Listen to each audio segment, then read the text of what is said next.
할렐루야. 예, 하나님의 크신 은혜와 사랑이 우리 가운데 충만한 줄 믿습니다.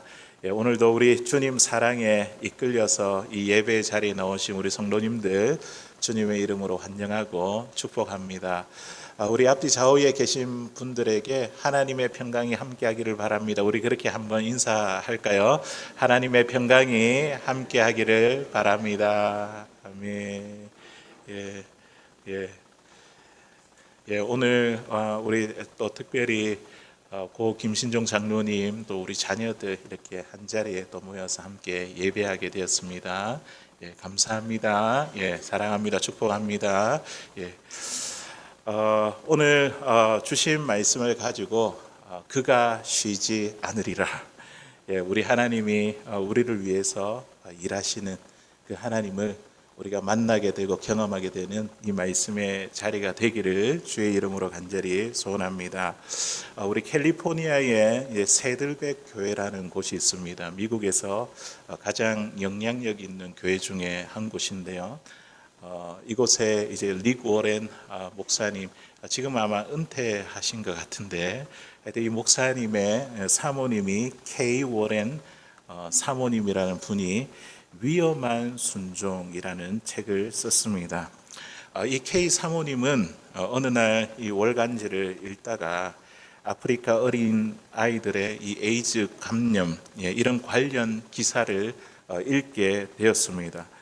무심코 잡지에 있던 이 참혹한 사진을 보다가 하나님께서 이분의 마음에 이 아이들을 위한 사역에 뛰어 들어가라라는 이런 강력한 감동을 주셨습니다. 하지만 이 K 사모님은요, 하나님께서 주신 그 감동, 그 마음에, 그 기대에 순종하지 못했습니다. 이분이 이렇게 이야기하는 거예요. 하나님, 저를 왜 이렇게 괴롭히세요? 저는 아프리카에 대해서 아무것도 모르고 에이즈라는 질병도 모릅니다. 그저 평범한 여자일 뿐인데 제가 할 수 있는 일은 아무것도 없어요. 하지만 하나님은 계속해서 이 K 사모님에게 이 문제에 대해서 말씀하셨고, 그리고 이것을 진지하게 붙들고 실험하기 시작했습니다. 결국 하나님께 항복하고 아프리카에서 에이즈 고통을 받는 아이들을 위한 봉사 활동에 뛰어 들어가게 되었습니다. 이 K 사모님은 이 사역을 감당하면서 이렇게 고백을 했습니다. 주를 위해 내 삶이 멋지게 엉망이 되었다. 하지만 내 생애 어느 때보다 지금이 가장 활기가 넘친다. 전에는 피하기만 했던 대인관계와 사역이었는데 이제는 큰 보람을 느낀다. 나 자신이 예수님과 더 가까워졌다. 주님을 위해 멋지게 이 한 몸을 바치는 이 모습이야말로 내 생애 최고의 모습이라 자부한다. 이런 이제 고백을 했습니다. 사실 이 K 사모님은 미국에서 가장 영향력 있는 이 남편 목사님 그늘 아래에서 편하게 안정된 삶을 살 수 있는 사람이었습니다. 그런데 그녀에게 주님의 마음이 부어져 안정된 곳에서 나와 불안한 곳으로 나아갔습니다. 이전과 비교할 수 없는 그런 불편함이 이분에게 있었지만 동시에 이전과 비교할 수 없는 하나님의 은혜를 경험하는 삶을 살게 되었습니다. 이 K 워렌 이 사모님의 이 이야기는요, 오늘 본문의 말씀에 나오는 룻의 위험한 순종을 그대로 우리에게 보여주고 있습니다. 우리 지난 주일날에 함께 말씀을 나눌 때에 시어머니 이 나오미가 룻에게 이런 권면을 했죠. 타작마당으로 가서 보아스가 덮고 있는 그 이불 안에 들어가라고 그렇게 권면을 했습니다. 나오미가 룻에게 주는 이 권면의 핵심이 무엇입니까? 이제 보아스가 주는 것에 만족하지 말고 이 보아스를 남편으로 얻어야 된다. 이게 시어머니 이 나오미의 권면의 핵심이죠. 보아스는 우리 가문의 기업 물을 자의 책임이 있으니 그 약속에 근거하여 보아스에게 청혼해라는 것입니다. 룻은 이 시어머니의 말에 순종하여 잠든 보아스의 이불을 들고 발 아래에 누웠습니다. 보아스가 잠을 자고 있는 가운데 이 이불 안에 뭔가 이렇게 인기척이 느껴지니까 얼마나 놀랐겠습니까? 예. 잠에서 깜짝 놀라 깨어나 이렇게 말했습니다. 예. 이불 속에 있는 여인이 누구요? 예. 그때 룻이 이렇게 대답을 하죠. 저는 당신의 요종인 룻입니다. 당신의 옷자락을 펴서 당신의 요정을 덮어주세요. 예. 우리는 이 장면에서 이 장면에 대해 우리가 어떤 긴장감을 잘 느끼지 못하지만 그런데 그때 당시의 상황 배경을 보면요, 이 고대 사회에서 타작 마당은요 위험하고 음란한 분위기가 가득한 장소였습니다. 오늘 이 룻기가 기록된 그 시대적인 배경이 어디입니까? 그 사사기, 사사 시대 이 같은 배경을 담고 있지 않습니까? 사사 시대는 가나안 문화가 이스라엘 속에 가장 깊숙이 들어와 있을 때였는데 이 베들레헴의 타작마당 역시 젊은 룻에게는 분명히 안전한 곳이 아니었을 것입니다. 그런데 나오미는 이런 타작마당의 한밤중에 룻에게 어떻게 가라고요? 예쁘게 화장을 하고 곱게 화장을 하고 예쁜 옷을 입고 가라 그렇게 권면한 것입니다. 그런데 이 시어머니의 말을 들은 이 룻은요 이런 위험한 상황인 것을 알면서도 시어머니의 권면대로 타작마당에 들어가 잠들어 있는 이 보아스의 이불 속 발치 아래에 누웠습니다. 만일 룻이 이렇게 보아스에게 청혼을 했을 때에 그 보아스가 거절해 버린다면 어떻게 될까요? 룻은요 수치를 당하게 될 것이고 지금까지 가지고 있던 그 타이틀 현숙한 여인, 그 땅에 있는 베들레헴의 마을 사람들이 다 알고 있는 이 현숙한 여인이라는 타이틀을 잃게 될 것입니다. 룻이 나오미의 말에 순종한 것은요 룻의 전부가 걸린 위험한 순종이었습니다. 그럼에도 불구하고 룻이 오늘 말씀해 보니까 자신의 전부를 걸고 이 위험한 순종을 선택하고 단행한 이유가 무엇일까요? 그것은 바로 자기에게 있어서 자기의 인생에 있어서 가장 좋은 것이 무엇인지 이 여인이 분명히 알았기 때문입니다. 이제는 더 이상 이삭 죽기가 아니라 부스러기 은혜가 아니라 보아스를 얻는 것이 인생의 답이라는 것을 알았습니다. 우리도 마찬가지지 않습니까? 우리의 인생이 이제 부스러기 은혜를 내가 얻는 것에 만족하는 내 인생의 삶이 아니라 내 인생에 예수님을 만나고 그 예수님을 구하는 것이야말로 우리 인생의 해답이고 우리 인생의 진정한 목적이 아니겠습니까? 룻은요 보아스를 얻기 위해 자기의 전부를 걸었습니다.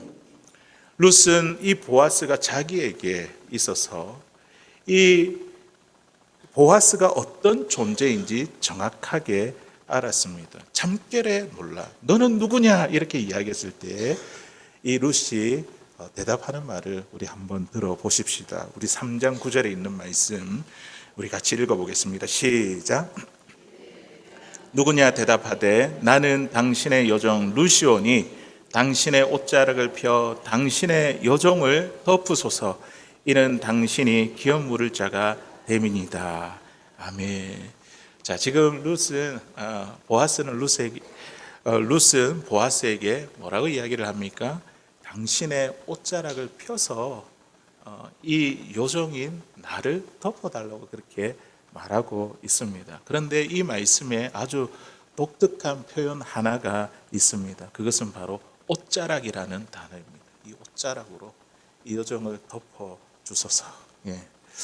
성경에 보면 이 옷자락이라는 이 단어를 가지고 한 번도 결혼에 관련돼서 표현하거나 사용된 선례가 없습니다. 그런데 도대체 왜 이 룻은요 청혼 멘트로 옷자락을 내게 덮어달라고 그렇게 표현을 했을까요? 이 옷자락이라는 이 표현은요 앞서 이전에 보아스가 이 룻에게 자신에게 했던 축복에서 이 표현이 그대로 나옵니다. 룻기 우리 2장 12절에 있는 말씀인데 이 보아스가 룻을 보면서 축복한 내용이죠. 우리 같이 읽어보겠습니다. 시작. 여호와께서 내가 행한 일에 보답하시기를 원하며 이스라엘의 하나님 여호와께서 그의 날개 아래에 보호받으러 온 내게 온전한 상 주시기를 원하노라 하는지라. 아멘. 룻이 보아스의 밭에 이삭 죽기를 하고 있을 때에 보아스가 룻을 만났잖아요. 그리고 이 여인에게 하는 이야기가 뭡니까? 여호와께서 내가 행한 일에 보답하기를 원하며. 지금 이 룻이 어떤 일을 행했습니까? 남편이 죽고 지금 시어머니 홀로 남아 있는데 떠나지 않고 그 시어머니를 복양하게 된 일, 그거를 이야기를 하는 거죠. 그걸 룻은 모압 여인이잖아요. 이 이방 땅에 시어머니를 따라서 이 베들레헴으로 왔지 않습니까?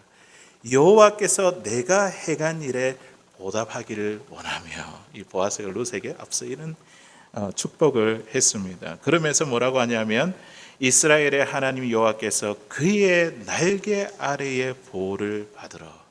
여기서 이 날개라는 이 단어가요, 지금 룻이 보아스에게 당신의 옷자락을 펴서 나를 덮어서서, 그 옷자락이라는 단어와 똑같은 원어를 사용하고 있습니다. 우리가 한국말로는 각기 다른 단어, 옷자락, 날개, 이렇게 날개, 옷자락 이렇게 돼 있는데 이게 사실 같은 단어예요. 당신의 날개로 나를 덮어 주소서. 이 이야기는요, 이런 이야기입니다. 당신이 나를 처음 만나 나를 축복해 주셨던 것처럼 당신의 날개로 나를 보호해 주십시오. 당신이 바로 하나님이 내게 주시는 온전한 상입니다. 보아스가 앞서 이렇게 이야기했잖아요. 그의 날개 아래에 보호받으러 온 내게 온전한 상 주시기를 원하노라. 하나님께서 그 상 주시기를 원하노라 이렇게 이야기했는데 룻이 뭐라고 이야기합니까? 당신이 바로 하나님께서 나에게 베푸시는 온전한 상입니다. 당신이 하나님이 내게 베푸시는 헤세드, 인애라며 지금 청원을 하고 있는 것입니다.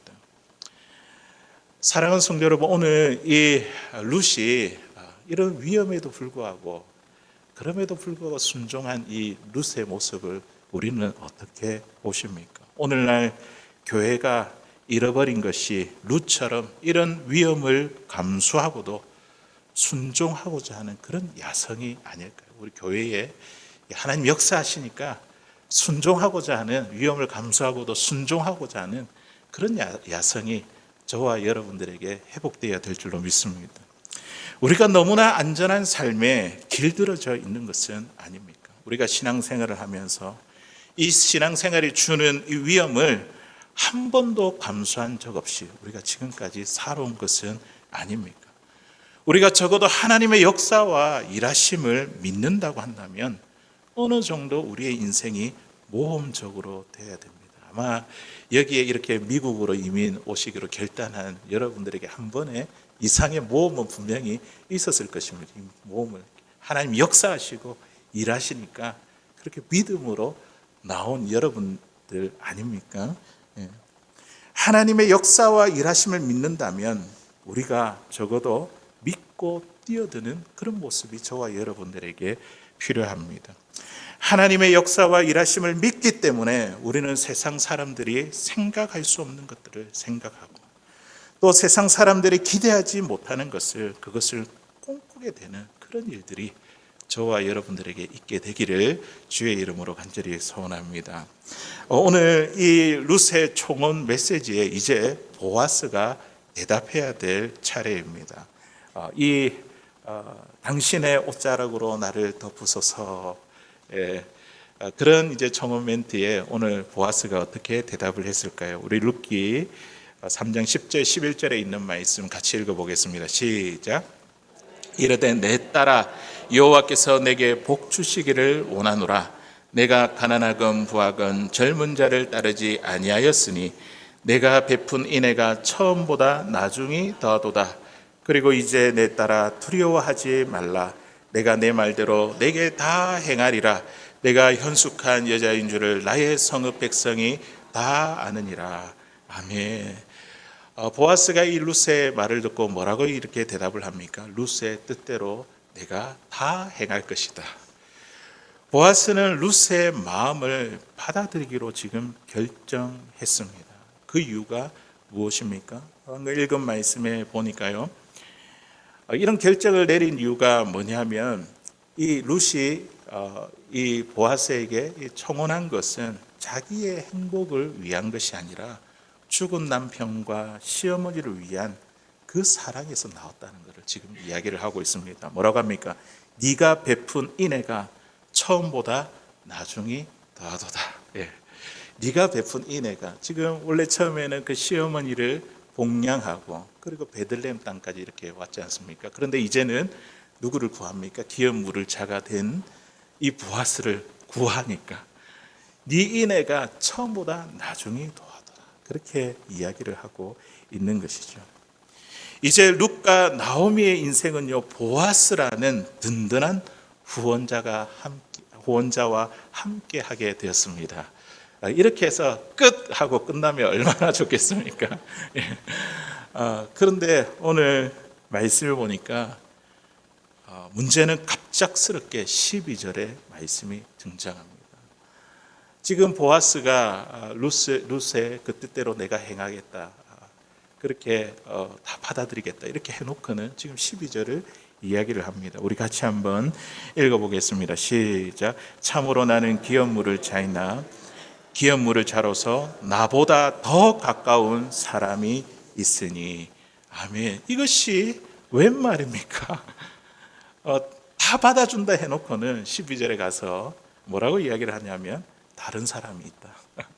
나보다 더 가까운 사람, 당신이 더 가까운 사람, 당신에게 더 가까운 사람이 있는데 그 사람이 먼저 1순위다. 먼저 그 사람이 있다. 지금 이런 이야기를 합니다.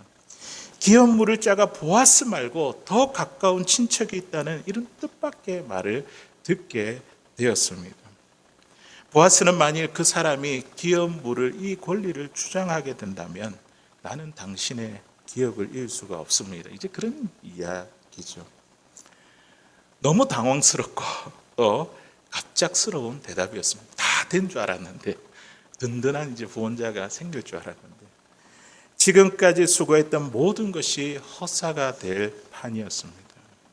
우리는 이미 이 이야기의 스토리를 다 알고 있습니다. 보아스가 룻의 기업 물을 자가 된다는 결론을 우리가 다 알고 있기 때문에 우리는 이 이야기에 별 긴장감을 느끼지 못하고 있습니다. 그래서 이 본문에 등장하는 나보다 더 가까운 사람, 이 걸림돌에 대해서 크게 관심을 갖지 않을 수 있습니다. 어차피 다 해결될 문제인데. 그러나 우리가 지금 룻과 나오미의 입장이 되어보면요, 참 정말 피가 마릅니다. 보아스의 그 말을 들었다고 우리가 한번 생각해 보십시오. 만일 다른 기업 물을 자가 자기의 권리를 포기하지 않는다면 지금까지 믿음으로 결단하고 선택하며 움직인 모든 것이 다 날아가고 마는 것입니다. 룻에게 이 이야기는요, 맑은 하늘에, 마른 하늘에 벼락이 떨어지는 청천벽력과 같은 이야기였습니다. 그런데 우리는요, 오늘 이 말씀을 보면서 우리가 이런 청천벽력과 같은 이 일들이 우리의 신앙생활에서 아주 자주 경험하고 있다는 사실입니다. 우리 하나님께서 분명 우리에게 가장 좋은 것을 약속하고는 때로는 그것을 유보하실 때가 있습니다. 기다리게 만드시는 거죠. 분명히 하나님의 뜻을 구하고 기도를 하며 결정한 일이었습니다. 기도하는 가운데에도 하나님께서 응답해 주시겠다는 그런 확신도 주셨습니다. 그런데 막상 그 일을 해보니 그 일이 해결이 되지 않는 것입니다. 분명히 하나님께서 이루어 주실 것은 알겠는데 내 생각과 다르게 하나님의 도움의 손길이 임하지 않는 것입니다.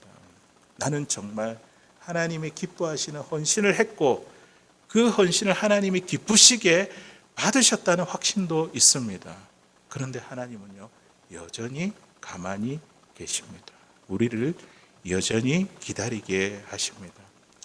사랑하는 성도 여러분, 우리가 하나님의 이 일하심을 기다리는 것은요, 우리 신앙생활 가운데 굉장히 어려운 일입니다.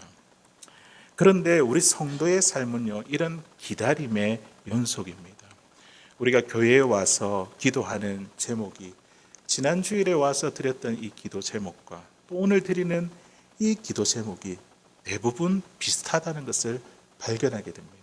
어제 드렸던 기도 오늘 또 하게 된다는 거죠. 이게 무엇을 의미합니까? 이것은 나의 기도가 여전히 응답되지 않았다는 것을 지금 의미하고 있는 것이죠. 하나님이 나에게 왜 이러시는 걸까? 주신다고 했으면 빨리 주셔야지. 왜 이렇게 시간을 돌리고 돌리면서 내 마음을 애타게 하는지 우리는 잘 모르겠습니다. 하나님의 이 더딘 성취에 대한 대답은요, 하나님께서 뭔가 다른 생각이 있으시겠지.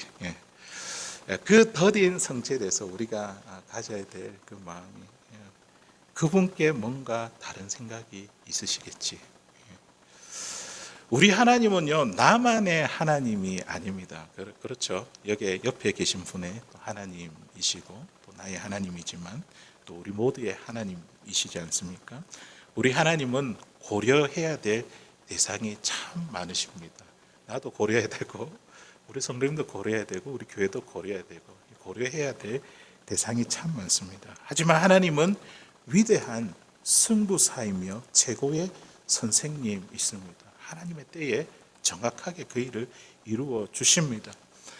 나는 지금이라고 생각하지만 하나님이 계획한 시간은 아니라는 것이죠.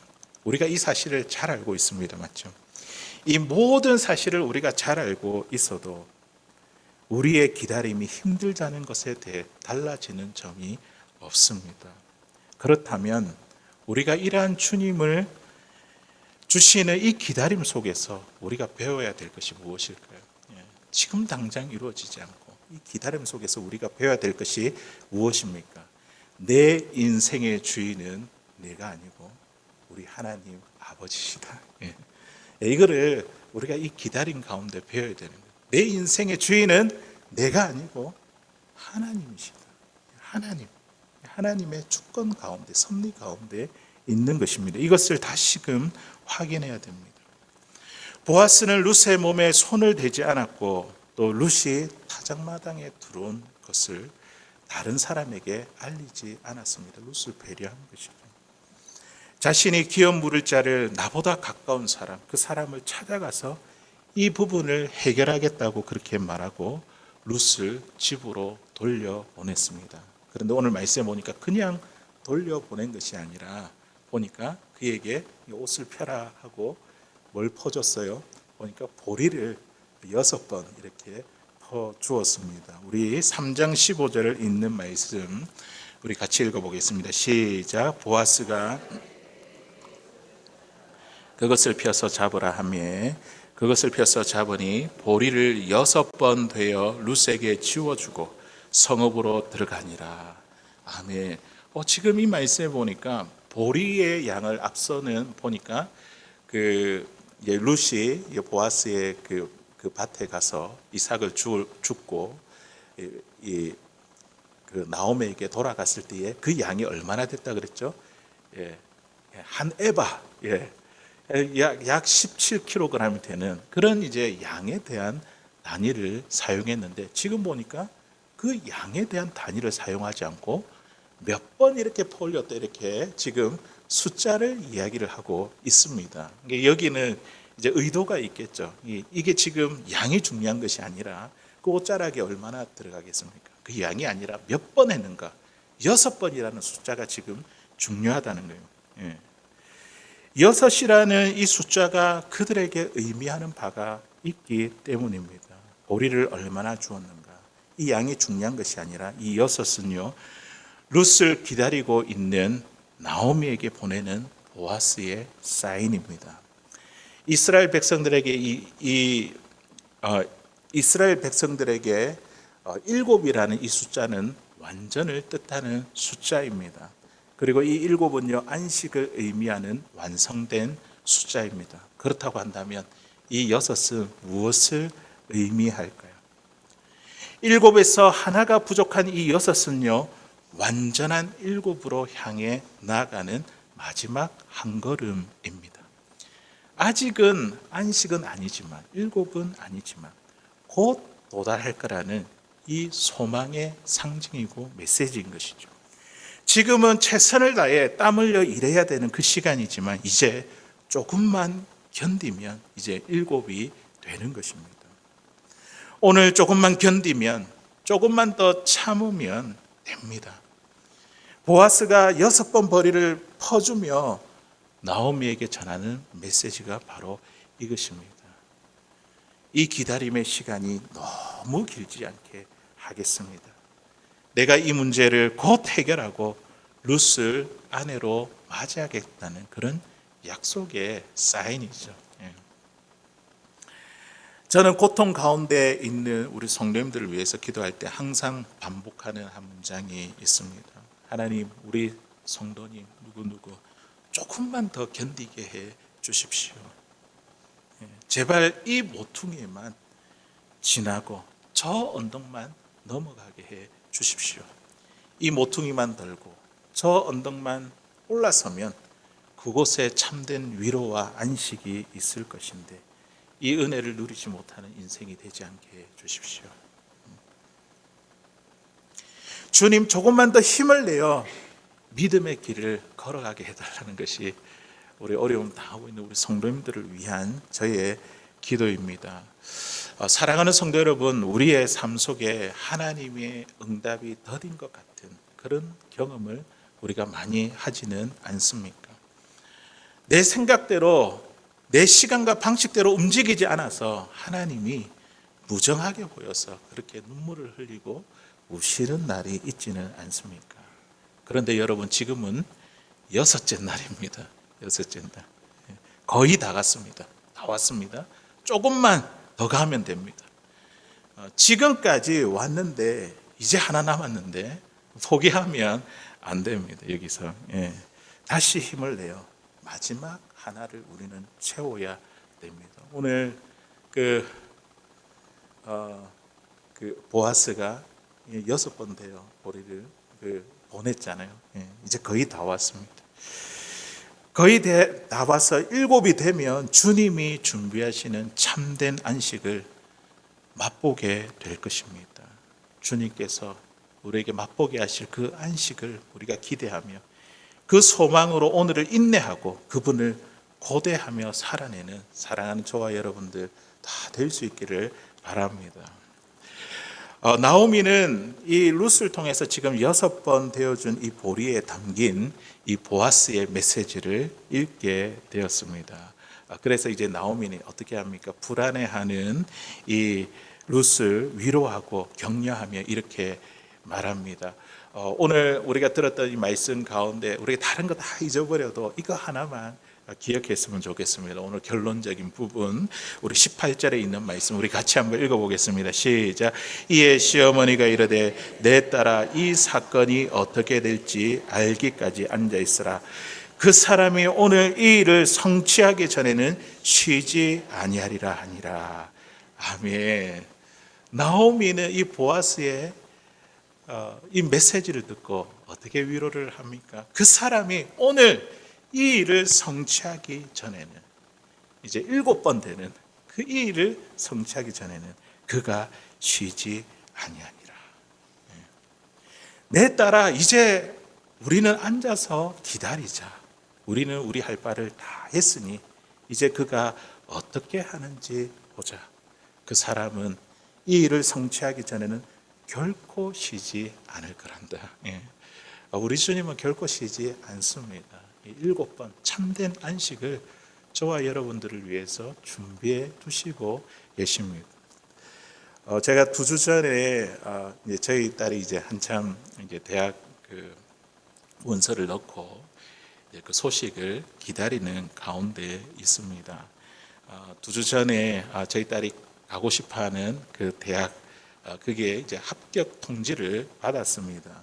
하나님께서 참 위로해 주셨다며 우리 가족 모두가 참 기뻐했습니다. 그런데 그 기쁨도 잠시 한 주에 등록금 패킷을 받게 되었는데 저희가 도무지 감당할 수 없는 비용이었습니다. 그래서 합격을 해도 갈 수가 없겠구나, 그렇게 포기하려 하는데 설교 준비를 위해서 오늘 본문을 읽고 이렇게 묵상하게 되었습니다. 그러고 보니까 제가 맞이한 상황이 룩과 비슷하더라고요. 열린 것 같은데 막혀졌잖아요. 하나님이 길을 열어주셨으니 이제 입학만 하면 되겠다 싶었는데 그 등록금 패킷을 받아보고 포기하고 다른 대학을 기다려야 되는 그런 상황이 되었습니다. 하지만 이 말씀을 묵상하면서 이 일을 성취하기 전에 주님이 결코 쉬지 아니하겠다, 그 말씀을 아멘으로 이렇게 받았습니다. 그리고 위로와 용기를 얻었습니다. 그런데 참 놀랍게도 지난 목요일에 이 학교로부터 이메일 하나를 받게 되었는데, 이제 저희 딸을 위해서 재정 지원을 받을 수 있는 이 프로그램에 신청할 수 있도록 한시적으로 이렇게 열어 주더라고요. 오픈이 되었습니다. 물론 지금 이제 그 과정이 다 어떻게 될지는 잘 모르는데, 그런데 그 하나가 이렇게 열렸다는 게 하나님께서 일하고 역사하고 계시는구나. 하나님이 결코 쉬지 아니하신다, 이 말씀은 제가 먼저 받은 위로와 용기의 말씀이었습니다. 포기하려던 순간 하나님은 다시 길을 여시는 분이십니다. 사랑하는 성도 여러분, 오늘 말씀에 그 사람이 오늘 이 일을 성취하기 전에 쉬지 않으리라, 이것이 주님께서 저와 여러분들을 위한 마음인 줄로 믿습니다. 이것이 바로 우리가 바라보는 하나님의 모습, 주님의 모습입니다. 주님은 우리의 구원을 위해 쉬지 않으십니다. 주님은 끝까지 우리를 붙들어 주셔서 우리가 마땅히 가야 할 그 자리에 있게 하실 것입니다. 우리가 할 수 있는 일을 다 했다고 한다면 우리는 이제 어떻게 됩니까? 그분이 일하셔서 그 모든 일을 완성할 것을 우리는 기다려야 합니다.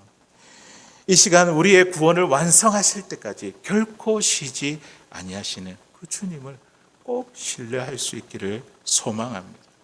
내가 혹시나 길이 막혀서 주저앉았던 자리에 우리가 놓여 있다고 한다면 다시 한번 일어나 이 믿음의 길 위에 설 수 있게 되기를 바랍니다.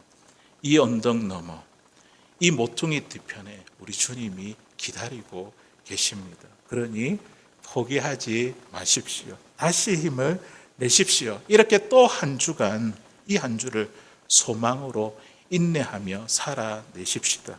우리 주님께서 그 모퉁이와 그리고 그 언덕 뒤에 우리를 기다리고 계시다가 우리를 기쁘게 맞이해 주실 것입니다. 그 주님을 붙잡고 기쁘게 춤추는 그날 우리 모두가 경험할 수 있게 되기를 주의 이름으로 간절히 소원합니다.